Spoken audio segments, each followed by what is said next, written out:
So as CEOs, how do we create the energy in our companies? How do we build a high-performing sales culture? You see, sales is not just about the sales team. It's about the customer service team. It's about the manufacturing, the engineering, because we all talk to the customers. All right? And what's the conversation that we're having with the customers? The last book that I wrote that you know, it's called Lead, Sell, or Get Out of the Way.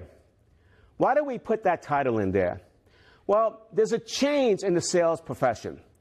When I took sales training in the 1980s, early 1980s, when I was selling copiers, this was what the sales training consisted of. 2 weeks in Hartford, of all places. All right? And the sales training was basically memorizing all the parts of the copier. And as you're doing a demo, if your hands were not at the right spot in the copier, at the script, you failed and they sent you home. Well, you can't do that today in sales. They already know about your copier.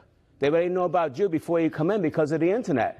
And if you're just having that same conversation, you don't have their attention. So how do you get their attention? So let me ask you this question by show of hands. How many of you can't wait when you have to make a big purchase the next time to run into the salesperson who's going to bore you to death with all the details you don't need? Raise your hands. Not one hand went up.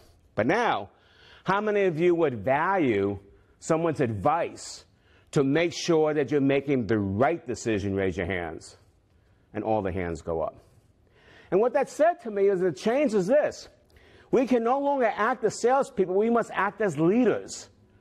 What our customers want is to help them make a decision to lead them through a process, not to sell, because when we use the word sell, we connotate talking. But leaders don't do that.